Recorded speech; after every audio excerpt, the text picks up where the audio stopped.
balan, balan, balan. Ave María, qué calor.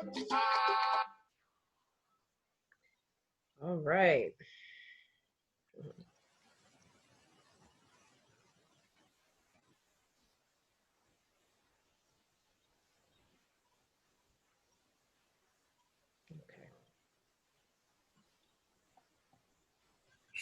All right. So thank you, everybody. Hello. Welcome to Conexiones. You're watching the Afro-Latino Connection, Conexiones, where we discuss issues and topics, not just for the African or the Latino, but all those experiences, combined experiences, those conexiones to our African and our diaspora communities. So today we have a wonderful, wonderful program lined up for you. We're going to be talking about a couple of things. You know, when I always ask you, ¿Cómo estamos? How are you doing? I really, really feel like we should go into what we're going to do about how we're doing. So we got a wonderful, wonderful lineup for you. My wonderful friend Tony is joining us from the South, you know, hailing from Brooklyn. I'm not going to say whoop, whoop.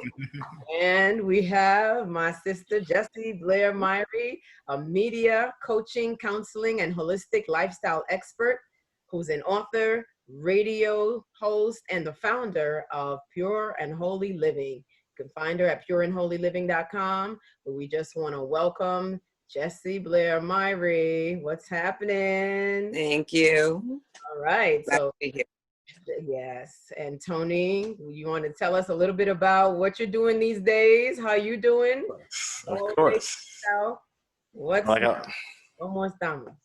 Like I always like to start any discussion. I always say "estamos bien." You know, we are good. We are fortunate, especially me, just to be in a position that I am in these trying times. You know, but first and foremost, my name is Tonio, or Tony Haywood. I do hail from Brooklyn. Fortunately, no whoop whoops. No, it is.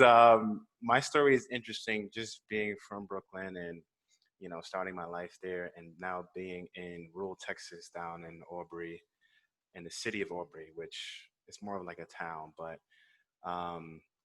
Just my life has certainly taken a 180 since I've grown up in Brooklyn, but I'm doing well. I am very fortunate to be still in my finance career. I've been with JP Morgan Chase for 5 years, and I just bought my first house as a young professional at 29 years old. So I think that just me understanding where I am and, kind of the goals that I had set for myself, which are very important to my success and me actually acknowledging that, I am doing pretty well. I am very fortunate, and I always find time to reflect on that very fact. So, yeah, I am of Afro-Cuban and Bahamian descent.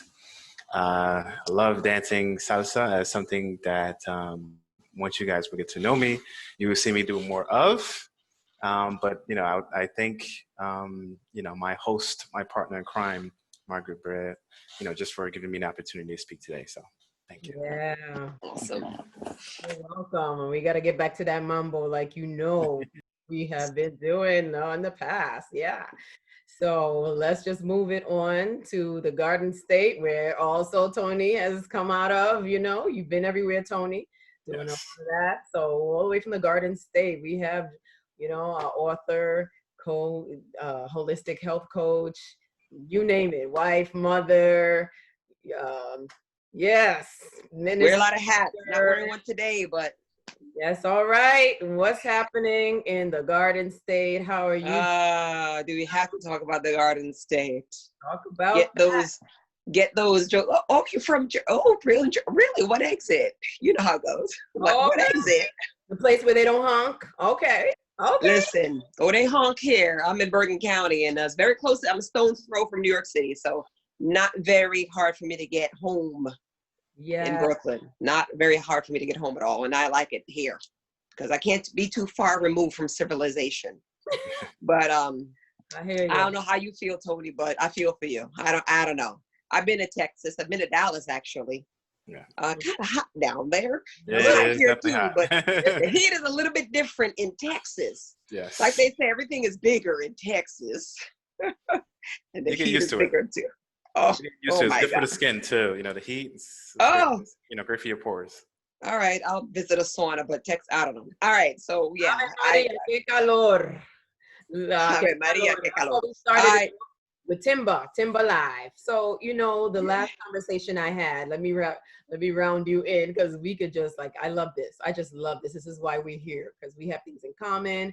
We're Afro-Cuban. We're Afro-Latino. We are not just African. We're Latino. We're intersectional. We're not just one thing, you know. We're New Yorkers. You can't put us in a box. And now the New Yorkers has gone to the South. What you know? Okay. But the last conversation I had with Andre Myrie, a health and fitness expert, he was chiming in on the fact that, you know, he's a big Black male. He doesn't always feel safe, and how he was keeping himself not only physically active, but, you know, just keeping himself encouraged mentally. He had a friend that, you know, that committed suicide, unfortunately. But what a strong Black man who's into business. You know, hopefully that is going awesome, because people have been living sedentary lifestyles. So I didn't go into that with Andre about what his clients are complaining about. But Tony, you have done a lot. Not just, we're going to visit a couple of things today. We're going to visit our physical health. We're going to talk to our health expert and our holistic health expert, Jessie Blair-Myrie, about holistic health. And Tony, you can actually, you know, go over what we're going through, you know, in terms of our mental health, how that ties into your physical health. You know, if we're living sedentary lifestyle, what are we going to do to get motivated, and how are you doing it? Let's go first to the expert, and maybe I should do it the other way around. Yeah, I'm gonna hit the expert. Let me just see what's happening over there. How do you keep you got a whole clan, okay? You don't just have, you know, your 3 children, those big growing bodies. You know, you're taking care of your husband, making sure everybody's staying fit, and everybody looks great in your house. So Jessie Blair-Myrie not just talks the talk, but I'm telling you, ladies and gentlemen, she walks that walk. I'm talking about on holidays. You know, when we supposed to just break loose and just eat all that fried whatever stuff, and who knows whatever that, you know, we put on that table. She doesn't take it all. She doesn't cook it all. She doesn't. You have a lot of backyard parties. Jessie, what's happening out there? How are you keeping yourself fit, and what are people complaining about? People complain every day about everything, but I don't pay attention to the complainers, because birds of a feather flock together, and I'm not flocking with them kind of birds. Yeah. I like to associate myself with like-minded individuals, whether it be social media or anywhere around. I'm not really one to be hanging out at people's houses. I'm not like that. I have enough people in my own house, and I don't need more, actually. That's just it. We're a family of 5. And as far as keeping healthy, it's been a lifestyle of mine. This journey started, I'll say, 10 years ago, a decade ago. I decided that I was going to start this journey, and whoever wants to come with me, that's fine. And if whoever doesn't, that's fine too. But as for me in my house, we go eat right. That's so right. Oh, you're frozen. Okay, let's revisit. White sugar. You know, that bleach stuff that we, you know. You were frozen. You got to go over that whole sentence. Do that again. Okay, maybe frozen to you. I'm not sure. But anyway, I had a dream that my blood was high in sugar. And after that dream, I became a little bit more conscious of what I was putting in my mouth. So I decided to cut down on my 2 teaspoons of sugar in my tea or my coffee to 1 teaspoon. So I kind of weaned myself off, folks. I didn't go cold turkey. I weaned myself off. Then after the white sugar, I changed over to brown sugar because I thought that was healthier, but it was just the packed white sugar with molasses, you know, that packed stuff. It was the same difference. But anyway, that's in my mind, I thought brown sugar was healthier. So I switched over to brown sugar. Then from brown sugar, I switched over to honey. Then from honey, I kind of eliminated it. So I weaned myself off. So as far as herbal teas are concerned, any type of teas that I'm drinking, I'm not putting any sweeteners in it. I'm just not. It's just not necessary. And now if I do, honestly, it will taste totally awkward and really bad to me. That's just how my palate has been trained for a decade. So that's what I do. And everybody in my household does the same thing. I started with my kids because they were younger at the time. Like I said before, it was about a decade ago. Myself and my husband were adults. We're set in our ways. We do things. So he didn't come on board immediately. It took him some time. But yeah, he's at the place now that, yes, if you give him a cup of tea, he is going to drink it without sugar. There's no sugar in our tea. So that's just the beginning of the journey. The other is, you know, as far as eating is concerned, I didn't, like some people would just switch automatically to a specific diet. At the time I was looking into the South Beach diet. Really, I lost a lot of weight on that. And if y'all look at me, I'm kind of small framed, I'm small framed. So I lost a lot of weight on that.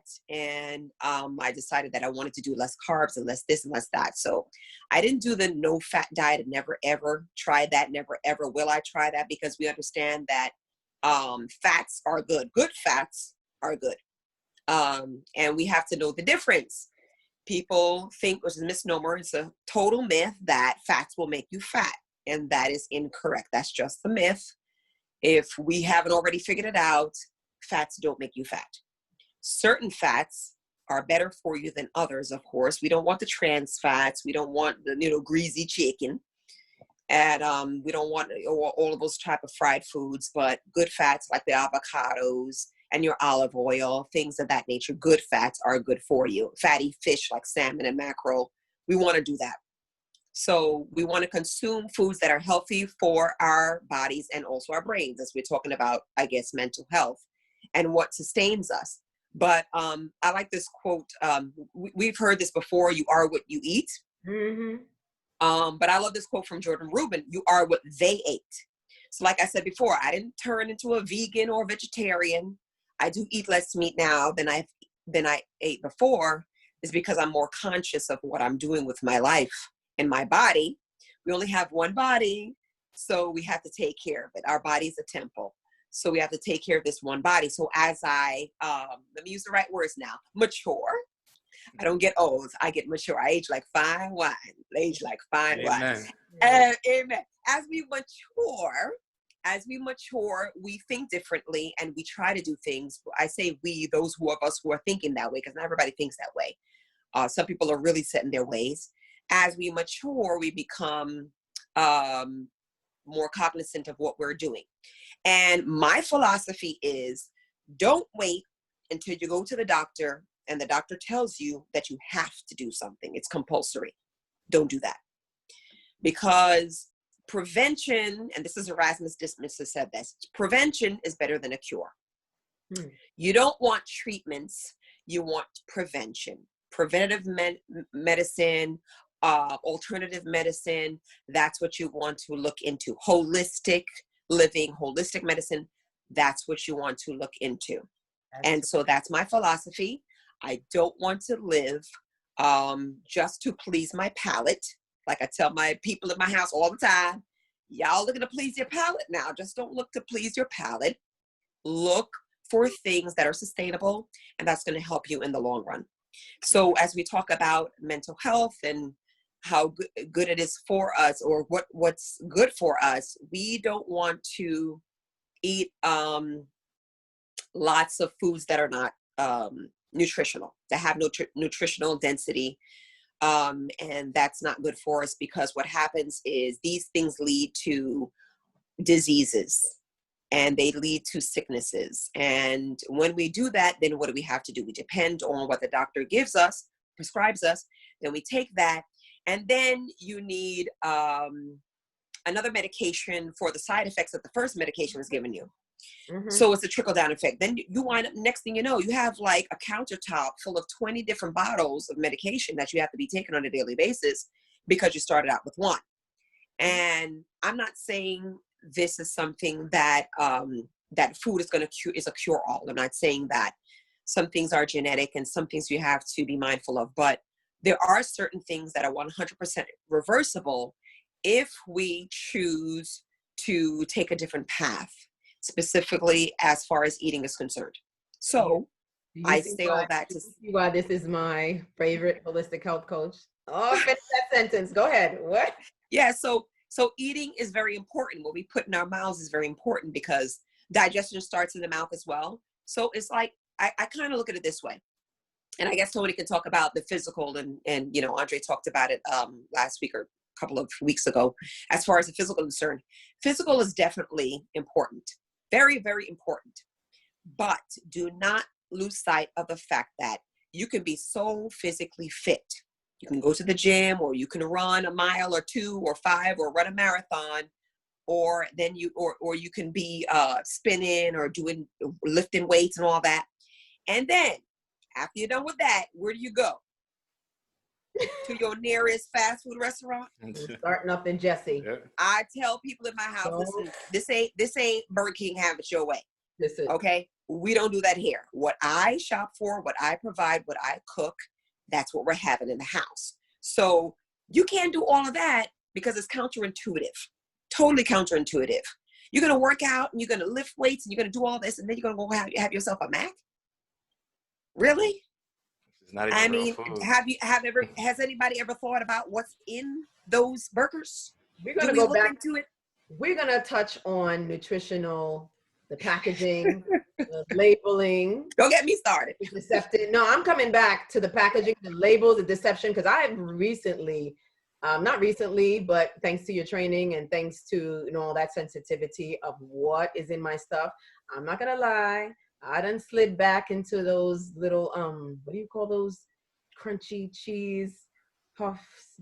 They're baked, you know, they're from TJ's. I'm sorry. But listen, I have my little go-to stuff. It was popcorn in the winter, but now the little corny stuff has cheese on it.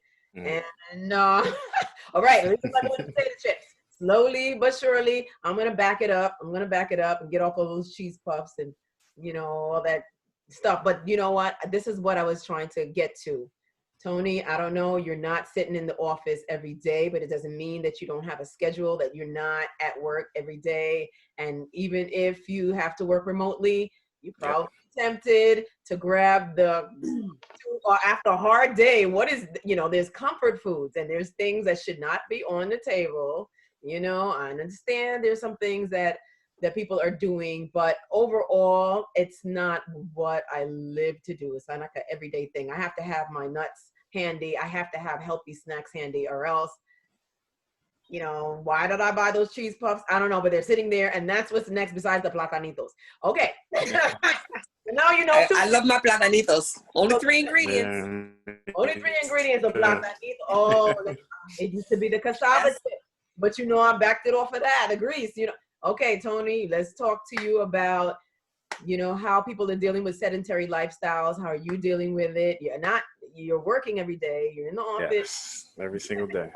Some things online about your little menus. That must be a lunch. You posted a whole, 10 pictures or so about your lunches. You've been setting it up. So that might be a new thing. And you've also been, you know, you used to bike when you was in Jersey, but now you're putting about, you know, a lot of salsa biking. There might be a new thing going on there. What's happening with the salsa biking?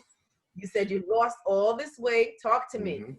Well, I mean, like Jessie, I mean, you know, Jessie hit the nail on the head basically, and said that it's a lifestyle. So you have to maintain full control of it. You know, it can't be something that you kind of dip your toe in, as far as like eating healthy and working out and making sure that, you know, you're putting stuff that, you know, in your body that's good. And you have to be committed to it, or else you get to a position like where I was, and why I started getting back into health and fitness, just because I was working a lot. I had just moved to Texas in 2019. So my stress levels were at an all-time high. Right. So, you know, I moved to Texas, you know, it's a new area. I don't really know anybody down here. So I'm staying home a lot more, on top of now I'm trying to find something that's a cure for the stress, which is eating. You were stress eating? Yes. So stress eating, which is Then. very common, but that goes into where if you make it a lifestyle and Right. you understand that, you know, the biggest contribution to, you know, your body fat is carbs, you know, which convert into fat, and also sugar. Sugar, yeah. You know, those are the biggest contributions to your body fat. You can have like actual fat and good fats like nuts and avocado, which now I eat a lot. And if you have a diet that has a high concentration of fat, you won't find yourself needing to snack throughout the day and, you know, revert back to choosing a junk food. So that's a part of the transition that I've been over the last 3 months, is just getting back to that lifestyle portion where now I'm really conscious of, okay, I have to be active. I have to understand that, you know, my cooking has to change, and I had to learn how to cook and how to cook healthy, and how and you know what to eat for my body type. Like I'm a really husky type of guy. Like I've always been like this. I've always had like a high concentration of like muscle, but it can easily turn into fat. Like I said, if I feed myself like carbs and a lot of sugar. So, you know, like Jessie, you know, 10 years ago, I slowly weaned myself off of sugars. Um, you know, I don't eat as much fruit, and the fruit has now replaced my sugar craving. So if I have a sugar craving, I need to fill that. It's healthy fruits like berries and, you know, bananas and things like that. But it's not I'm not overeating that type of food. I'm just eating it to satisfy the sugar craving, which I don't have anymore. So I can have my coffee without sugar, my black coffee, you know, or you know, my cafecito. Cafecito. It doesn't have any sugar now. So I mean, you know, you can replace it. You can kind of replace it with honey if it, you know, if it comes to it. Cuban honey. Yeah. But that's the most important thing. And then now that we are working from home full time, Wow. it is super important for us to, number one, have a healthy lifestyle where we're not sitting exactly in the same place for 8 hours, which a lot of my colleagues do. And I did, you know, when we first transitioned into this work from home type of environment. Right. Now I'm more conscious of, okay, I'm waking up at X time. I'm, you know, I'm eating X, or I'm, you know, I'm doing intermittent fasting. So I'm drinking coffee, you know, for like 16 hours. And that's the only thing I have before I have like my lunch at like 2 or whatever. Right.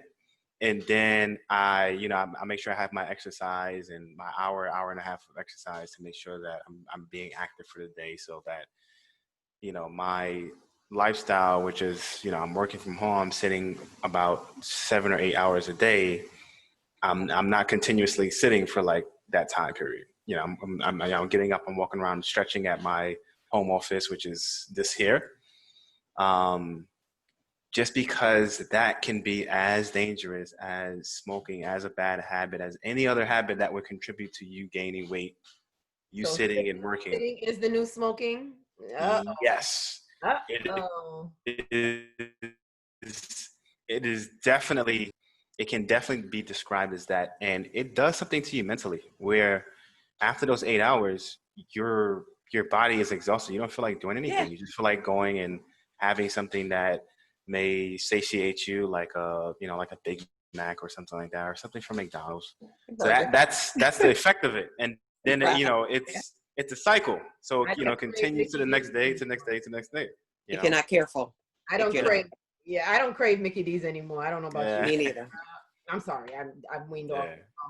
Years. Yeah. So that's what you're going through. I'm so happy for you. An hour and a half a day of movement, huh? You have to. You definitely have to. On the weekends, there's a lot more, and you have to, like, that's why I think the lifestyle word is so important, because it can't just be, like I said, it can't be temporary. It can't just be something you try for a weekend and then you think it's, you know, okay, and that's going to balance, you know, that's going to balance the, you know, the scales of like justice, and then somehow you're going to be skinny, or, you know, you know, whatever size that you want to, you know, get to.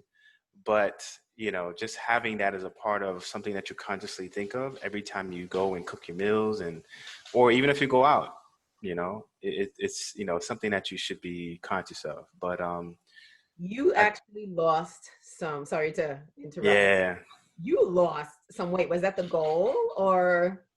That was definitely a goal. I mean, I was looking a little pudgy and round. I think, my belly, at 29 is not sexy. I mean, that's No that's judgment. the crux of it. I mean, no judgment. And it's actually funny. I have a brother who's 33 years old, and he's had a belly since he's probably like 19.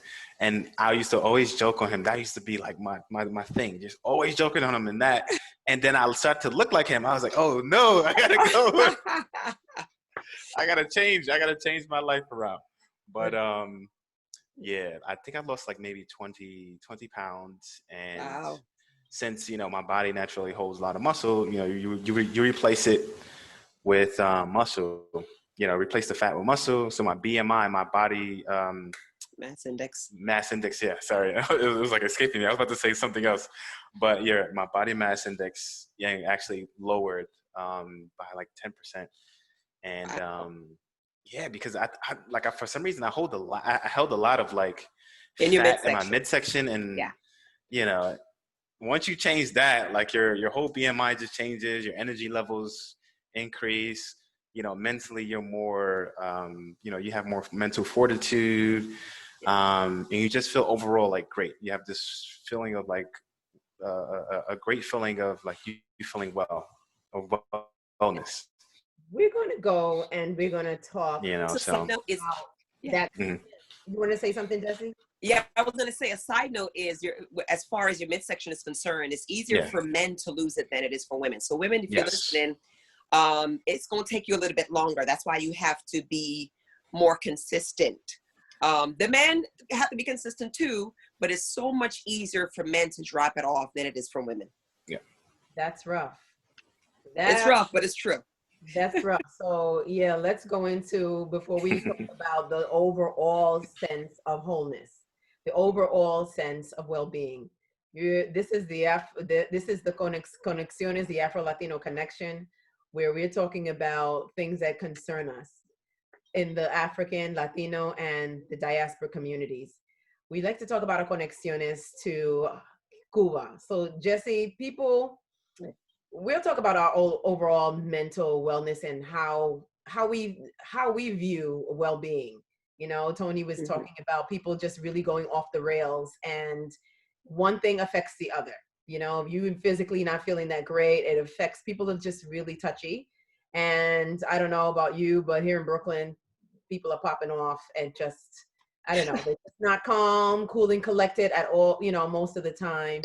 Fireworks have slowed a bit, but people just need an outlet, and they're just doing all kinds of things. So Jessie, could you just talk about, number one, what is about our parents' diet? Maybe Tony wants to chime in. Our parents' diet, and why we feel like when we visit abroad, the Caribbean, whether it's any Caribbean country. I went to Panama and I came back looking radiant. I was eating mango skins like I was doing in Cuba. Listen, it was so wonderful. They fed you fresh things. They wasn't even worried about refrigeration so much as giving you fresh stuff. That was the first time I drank coffee every day. I'm at that said I love the teas, but coffee that was so delicious in Panama was out of this world. Maybe it was the water. But Jessie, what exactly is going on with the past, our families' diets in Cuba, the Caribbean? We've been there. And I'm like, they don't have an intricate diet. They don't just go to the supermarket and pick up all these intricate things, but something about their physical, their mental, their well-being, and their foods. What would you say about how they were eating, our parents, what they're doing now that may still be working for them, and what's going on here with us in America? Not to say that we're worse off. We've got more variety. What's going on? What do you think I should say? That's a whole lot. But first of all, it's different in the islands because, like I'm telling my husband, who's also an islander, I'm not a Hispanic island. I told him, I said, you realize that you grew up eating organic? Do you realize that? And it's like, And to look at me like, so I told this whole family, I said, let me tell you something. Because they would tease me. They would tease me when I started to say, oh, that's not organic. Because when, like I said, my kids still have teenagers in my house. And I started this journey a decade ago. So I started to make some changes. And every time you go to the family get-togethers, my husband, he got 6 other siblings. This ain't no small, and that's just, and plus the parents, and it's a kind of a big gathering. So I would kind of say, you know, I didn't want the kids to eat that, or I didn't want the kids to eat that. And it became somewhat of like a sticky situation, like a problem, like, but they didn't understand where I was coming from. I decided to change what I'm doing. And because my kids are growing, I wanted them to be able to grow healthy. Now, when they get older and they decide to change and eat all the junk foods, that's a little bit different, because when your body is growing and your brain is growing, it's important for you to feed it nutritious foods. So I say all that to say that our parents and our grandparents and our ancestors weren't going to the nearest fast food restaurant to satisfy their cravings or to look for comfort foods. No crinkly packaged foods, no crinkly. No. I mean, I look at it and I say to myself, I went with my kids to Cuba 2 years ago. I took the kids, and it's the first time they went there. So it was like, there wasn't a shortage of food. But one thing I realized is, like, there wasn't no snacks. It wasn't nothing out of no packet that you had to rip open or take a scissor in, because you know, them bag of chips that you got to struggle to open, you know, that way. You got to cut it. There wasn't any of that type of stuff. But we went in April, which next time I can't go in April, you know, March, April. It wasn't like mango season. We got maybe a couple. So I went to my cousin's house, and he has like about 4 coconut trees on his property. And he just went up and knocked them down with a big old stick and clapped. I'm like, just drank coconut water and eating the inside of the coconut, the jelly or whatever you want to call it. And so it's like, yes, the skin is wonderful in the islands. It's not just the islands, though. It's like wherever, because I have some friends, American friends from down south. They tell me what they eat. And sometimes it's like, you know, chitlins and fried, and, you know, and the pork rinds, and but they're not eating the sugar, they're drinking it. No, but they have farms.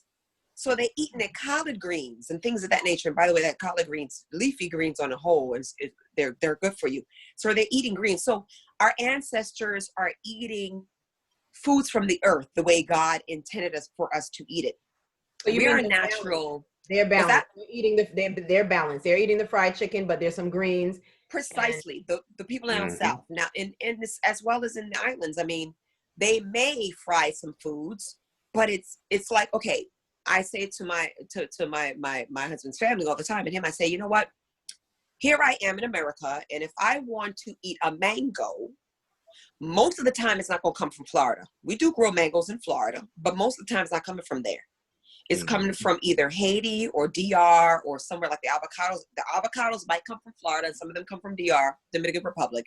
And so by the time I get that produce, it's about 2 weeks old. It's about 2 weeks old already. I told my husband this, and I joked with them. I said, you know what? When my kids were younger and they'd come home and say, what's for snack? I'm like, oh, and I'll tell them, they go outside and play. And then they'll come in, it's snack time. Snack time. In the islands, ain't no such thing as snack time. You want a snack? You hungry?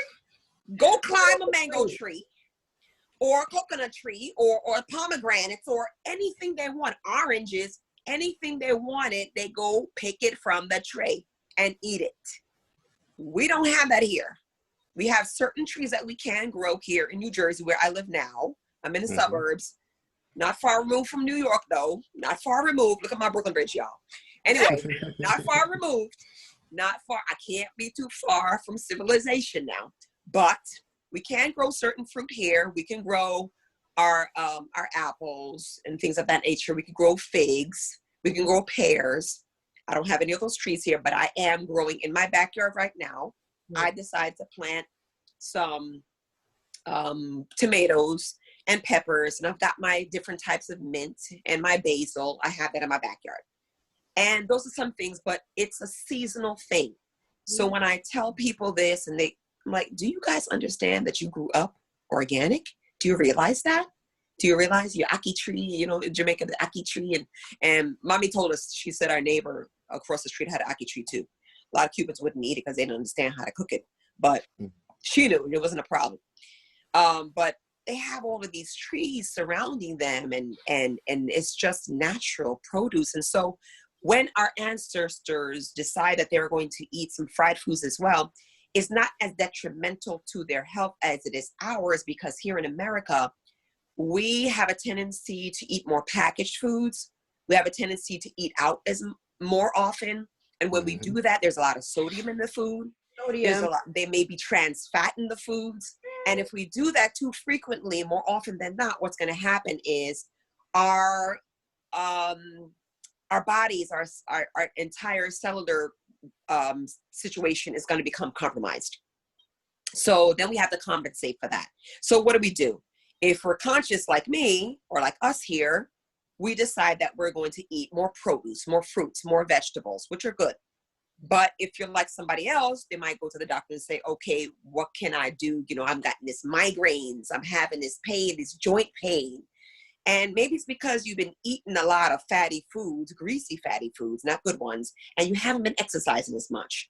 You haven't been doing a lot of walking. You haven't been doing a lot of, you know, just me personally, a lot of people tell me, get a treadmill. I'm like, some people call it the dreadmill, you know why it's a dreadmill? I don't, because you're not going anywhere. I would pay my gym membership and waste it if I don't have a dance class like the gym. I'm like, I have to get on those things, but I don't like it. So now nobody's at the gym. So what you gonna do? I don't like. You can't get on the treadmill anymore. So my personal opinion, I know my body. Good. I've been small frames my entire life. I don't need a whole lot of cardio. Some people get on the treadmill like for an hour. I don't need a lot of that. Give me 10 minutes and I'm good. Then I do weight training. That's me. I know my body type. I don't need all of that cardio because I already have a high metabolism. You have to know how you are. You have to know how your body is built. And one diet, I learned this when I went to nutrition school, one diet is not perfect for everyone. So I can't tell you, Tony, what I'm doing might be perfect for you because like you said before, you're more big-boned like us Americans, like big-boned. I'm not big-boned. I can't do what you do. I can sit down and gain weight, yes, but I'm not going to gain it as fast as you will. So for me personally, I can do a little bit of cardio and I just hit the weights. I'm good. You may have to do a half-hour cardio before you do some weights. I mean, everybody's body build is different. So you have to know what's good for you. And just, definitely, I don't want to lose fact of and by the way, as far as anybody who's working from home and you're sitting down, you're becoming very sedentary, you may want to invest in a stand-up desk. It's one of those that have those, it's a mechanism that you can just pull it up and it allows you to stand up as opposed to being seated all the time. So then maybe while you're at work, you can be standing, you can be stretching, you can be moving, but you can't really do that much when you're sitting down all the time. So invest in a stand-up desk. That's just a side note. But I don't want to lose the fact that we have to be drinking water more now, especially if you're active. So if you're an active individual, drink your water. And the key and the goal is to drink half of your body weight in ounces. So if you're 100 pounds, you should be drinking 50 ounces of water every day. You want to know what that is? 8 ounces in a glass. Do the math. How many glasses you going to drink? I mean, it's not rocket science. We all got these cell phone. We all got calculators on our phone. Figure it out. Yeah. Work it out. So half the body weight in ounces. And if you're active, you need to drink more. So but yeah, I went off a little bit. But as far as our family and our ancestors are concerned, they eat natural foods. Natural. Let me tell you what we did, and my sister can attest to this. When we went in 2018 to Cuba, every meal there's a vegetable or a fruit, because you know that the debate is out for the tomato now. It is a fruit. Yeah. It is a fruit. But every meal you had vegetables in your plate. Every meal. If you wanted to eat breakfast or lunch or dinner, there's going to be some tomatoes and some cucumbers in your plate. Okay? Simple. You're going to have some type of vegetable in your plate. My cousin, she told me that she's like, you know what? Only thing she does for breakfast now, totally different. She's very health conscious as well. All she does is she eats fruit for breakfast. That's it. Straight up fruit. She's in an island. My Cuban lunch one day was a whole lot of that fresh coconut with the jelly. Yeah. And a couple of different types of mangoes. Because, you know, I didn't realize that, you know, the little teeny ones had so many different varieties. So many varieties. One, they were the same size, but it was from different trees. The flavor was a little different. I was getting so sophisticated and sensitive. So I'm like, you know what, this I want to grow in. I didn't realize they were just so many types of mangoes, even though they looked the same side. I like the mini ones. So that was lunch, and I ate so much coconut one day. They were like, "Te vas a enfermar." They were, your body's not used to this. And guess what? I was fine. I don't know how my body did so well eating so much coconut. That was lunch. And one time I skipped dinner doing that because, you know, we were out for a walk, me and my cousin, and I just kept eating that coconut. And they were like, she gonna get sick eating all that coconut. I don't want to be near her. And I was fine. I mean, I went to bed fine. I woke up fine. And it didn't do me anything. So I did that for lunch one time, the mangoes, the coconut, and, you know, had some water with that. And I did that for dinner one time. It just happened, you know, it was out late and I didn't want them heating up nothing from me because I was full of all this coconut. I was really happy. It was so natural. Like you said, Jessie, it wasn't a couple of weeks old or months. It's so sad. Fresh. I don't want to talk about that. You know, not reading the packaging, looking at the expiration date. We should be sensitive to all of that. Yep. You know, the last thing I want to touch on before we move on to how we feel overall, and Tony could talk about how we're going to keep ourselves overall, tying into your mental health and, you know, what keeps people not feeling so great if you're doing the sedentary lifestyle. And I don't know, maybe it's all the sodium. Sodium makes you dehydrated. So many things pulls into the other things. And then if you're doing like me, cheating on those platanitos, they're not too salty. I ain't gonna lie. They're not too salty. They're not. I look at the sodium, I look at the packaging, but it's packaged food and it's fried. But I love it. The platanitos, that's my go-to. But what are the young people going through, Jessie? They are home, not well, quote unquote homeschool, but that's where they're doing school.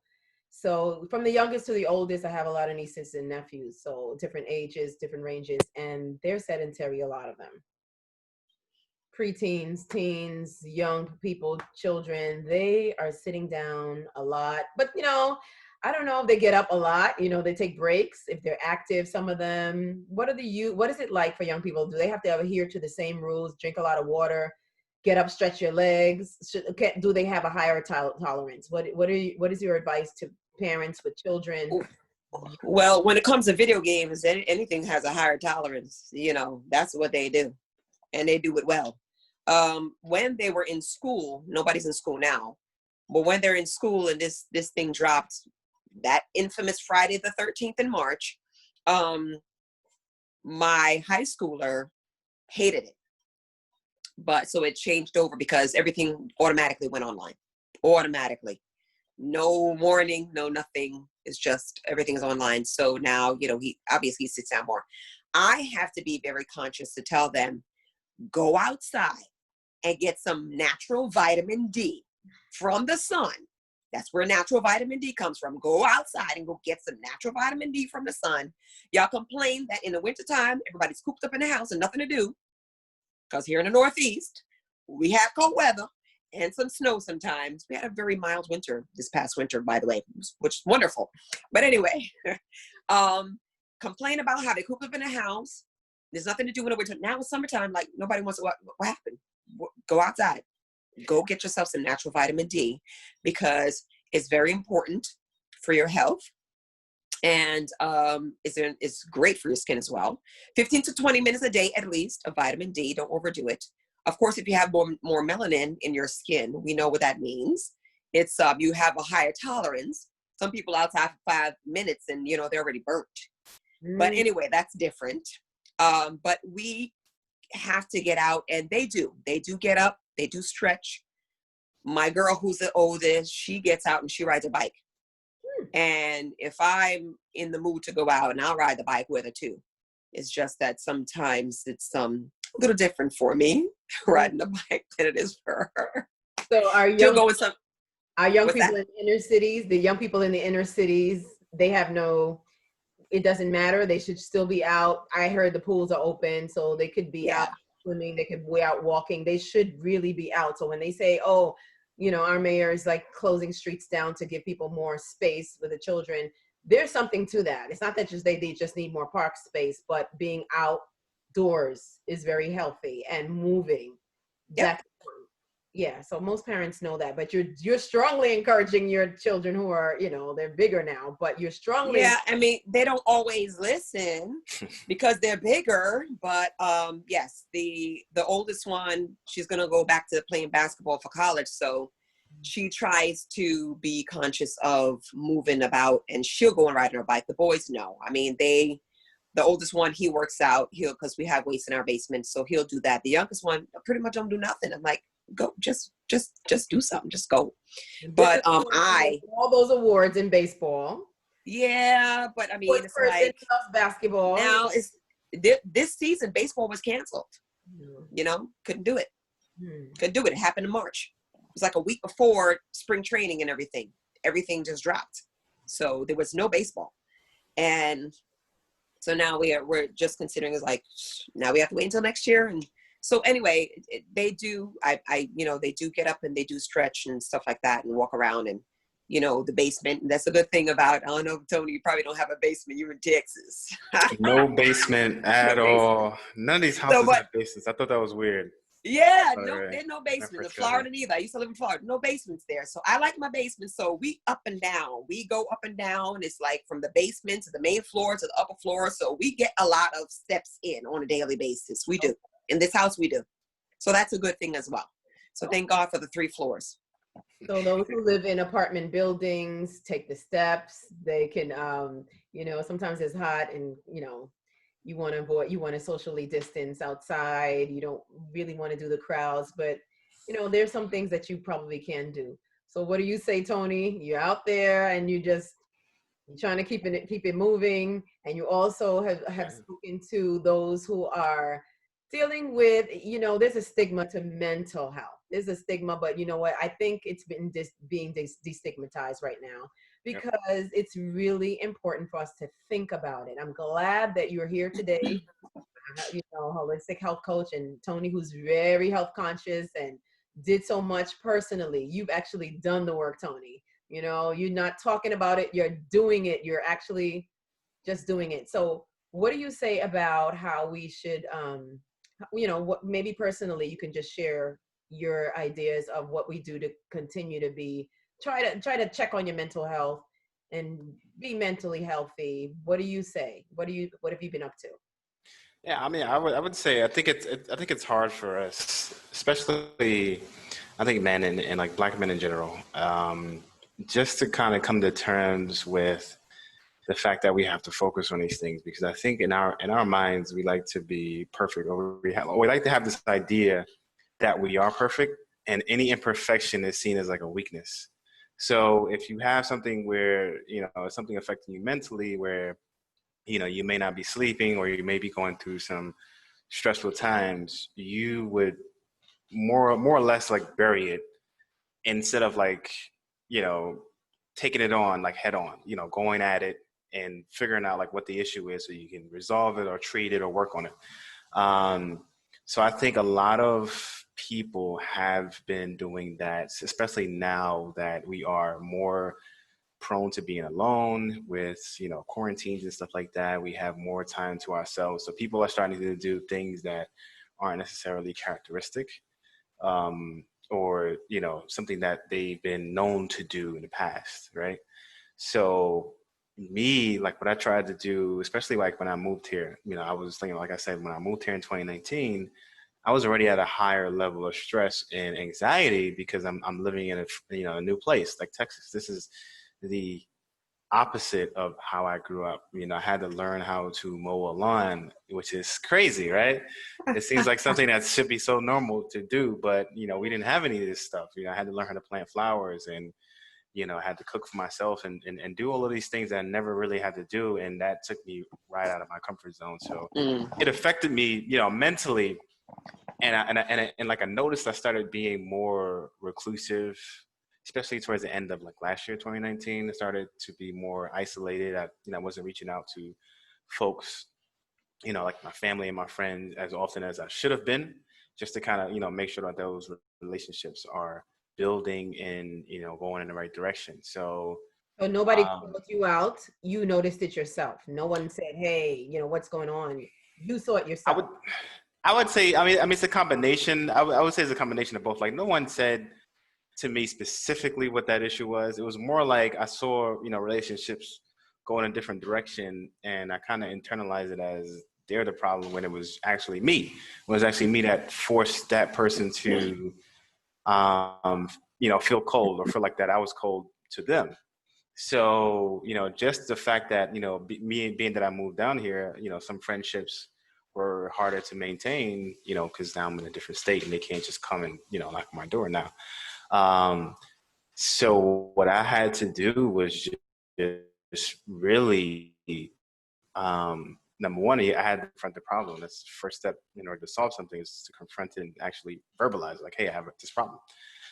And then, you know, for my anxiety and my stress, which, you know, came along with, you know, working in, you know, finance and working for a bank like JP Morgan, you know, that was really big for me too. I had to go to therapy. I used my employee assistance program benefits to say that, hey, you know, I need to figure out what's going on in my head, you know? So, that actually worked really well.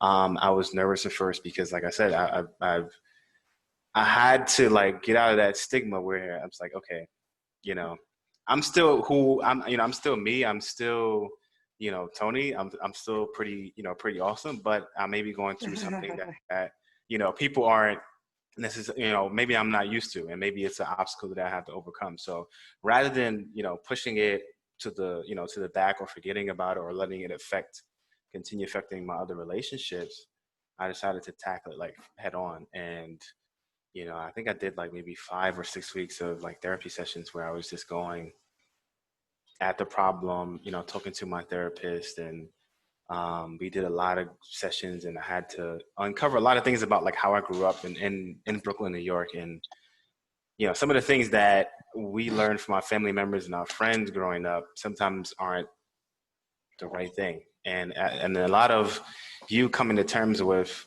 maturing and growing up is understanding that some things that you may have learned, or some things that you may continue to do, isn't necessarily right. And, you know, you got to change that behavior. So a lot of like what I did to kind of get into this space where I'm like mentally healthy and mentally, you know, I feel mentally strong, and I feel better, and I feel more confident. A lot of that is because I took the time to, you know, face those issues head on. I'm so happy that you shared that. Thank you. Thank you. So for being so transparent. Yeah. This, you know, Thank you. you're doing the work. This is what I really respect and admire you for. You're doing the work, and it takes a lot of strength to face it and, you know, go ahead and attack it. And, you know, Jessie, you have the last word before we keep out. You'll have the last word. We'll wrap it up. And Tony, you can add another point if you'd like, but you know, we're going to try to wrap up soon. But Jessie, what points do you have about holistic health and what we're doing? You can't stress eat, you can't avoid, you can't, you know, so instead of worrying about what we can't, what can we do? We heard of the saying, if you build it, they will come. Well, if you feed it, it will grow. So whatever you feed your brain, that's what your brain is going to be taking in. So you got to feed your brain and your body good things so that it can grow into a healthy vessel. So if you feed it good things, it will grow. It will grow into a healthy thing. And so just once again, I'll reiterate, the It's important to drink water. It's important to get outside. If you're always indoors, especially if you like the summertime, a lot of places pretty much all over the nation. So you're always in, whether it's AC. If you don't have the windows open, it's too hot, you're in AC. The indoor air quality is worse than the outside air, believe it or not. So venture out, get some fresh air, take a walk in the park or somewhere. It's amazing how originally when this whole thing started, they wanted to close the beaches, and I think I mentioned to my sis before, the beaches, there's salt water there. That's those baños we used to go to when we went to up in the mountains. Was it DR or Puerto Rico? I can't even remember where it was. Listen, let's not talk about that Puerto Plata. Well, yeah. So, I mean, it's purifying. It's purifying. So beaches are great. You want to get in the water. The salt water is great. Sand, it's wonderful. And then you also get your natural vitamin D. So get outside. Get some exercise, get your natural vitamin D from the sun, drink your water, have your body weight in ounces, and eat right. Eat right. Exercise is very important as well. Very important, but think about eating right, because you don't want to just undo everything you've done after you've got a good workout, and then you go out and jump that. So definitely eat your good fats, which is your salmon, your nuts, and your seeds, and your avocados, and your EVOO, which is extra virgin olive oil. You want your leafy greens, and you want to, and this is a very good one for some people who may say that, it's like a vice of theirs, but chocolate, dark chocolate is high in antioxidants. So I'll leave you with that. Enjoy some if you like it, but make sure it's dark. High in antioxidants, which is wonderful for you. So that's about it. That's all I have to say. Just take care of this vessel that God gave, because you only have one. He's not going to give you another one. I know that. Thank you. No, that's right. Jessie Blair-Myrie of pureandholyliving.com. So it's okay to do chocolate and a little bit of cafe. I mean, I'm not really un cafecito. Well, keep your limits. Moderation is key. Moderation is key. One per week. One per week. What's that? One per week. One per week. Think about 80-20. I somewhat follow the 80-20 rule. 80% of the time, I'm going to do it right. If I go out to a barbecue, I'm very selective. Everybody knows that already. Very selective on what I eat. I'm not going to eat everything just because it's there. But follow the 80-20 rule. If you're going to go out and it's a birthday celebration, have some birthday cake. Okay. Well, I mean, unless you're celebrating a birthday every week, I highly doubt it. But I'm just saying, moderation. Yep. But follow the 80-20 rule. 80% of the time, you should be doing right. All the time. 80%. 20%, you could up that sometimes to 85, 15, but never mind. Well, when I went to Havana, I was trying to get some of that roast coffee, mostly for all of you to bring it back. But, I had a dabble in that, in the Panamanian mountains. I just really had to have that cafecito every day because that's what they made. And it was so good. I can't tell you. It was so good. But I'm sure it wasn't sprayed with pesticides either, coffee. So be very selective. Water was really, I don't know. I brought some of that coffee back and it didn't taste the same. So I don't know. It must have been water. But it was so fresh and so delicious. And people are out walking it anyway. When you go to these countries, they're out walking, biking, and doing things. But Tony, you want to leave us with a closing thought and, say next time, we'll wrap this up next time. But I just want to thank you for bringing up these topics and just letting us know how to keep healthy. You want to say something, Tony, before we wrap it out? Yeah, I think the interesting thing about going to Cuba, like I've been, Cuba probably like every year, for the last 5 or 6 years. But every time I go, I come back and I lose weight. And I always thought that was like the most interesting thing. Like, I wouldn't really change much. I wouldn't really change much about like what I do there. I mean, I would obviously you'd be dancing and, going out, but I'm, a person who enjoys rum and drinking alcohol. And I would still do that, right? Probably more so in the span of a week. And I would like lose weight. you know? So I think the food, the quality of food, is interesting that you guys like mentioned that over and over, but definitely the quality of food that we have here in the US is subpar. And in the Caribbean, just the fact that it's organic and fresh is great, is amazing for our bodies. And I'm hoping that we can get to a point where the US is all about organic food and we start growing more of our own products. So yeah, I think that's probably the only thing I would kind of aspire to, or at least like mention that we should be aspiring to. Yeah. Thank you. No genetically modified. No GMOs. Oh, you have no idea what they're doing in those. You know what GMO means, right? God move over. So it's We don't want that. No. Oh my goodness. So I'm just gonna like play this beautiful, beautiful song. I was listening to lately. It's been Juan Luis Guerra, and he's talking about café. I'll play that in closing. Ojalá que llueva café. So let's leave with that, and we could dance off to this one, but it'll be a minute or so. This, beautiful rendition that he's singing. But this is the Conexiones, the Afro-Latino connection, and I just thank you for joining us today. We want you to take care of your whole self. Hit up the personal.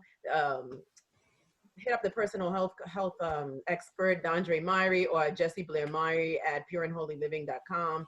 Reach out to them, and Tony and I will be back with other topics, and we always like to kick it and just talk about so many things concerning the diaspora. We'll be back with you, but stay well, be healthy, we care about you, and azúcar. Oh no, very little azúcar, but we love you. Bueno. Love it all. Bueno. I know there's a saying, that's azúcar is a saying, but you know what? Stay off the azúcar for now, all right? But we love please. You. Come back soon and we'll talk, all right? Ojalá que llueva café en el campo, peinar un alto cerro de trigo y majapué, bajar por las colinas de arroz graneado y cosecha el arado con tu querer. Y digo,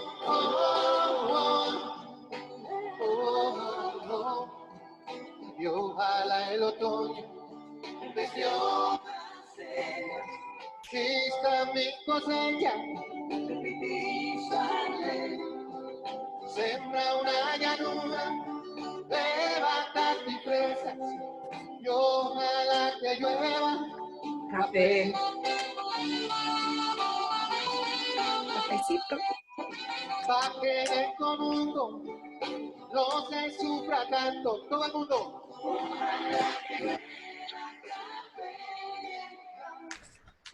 Pa' que todos los niños canten en el campo, ayo, ayo.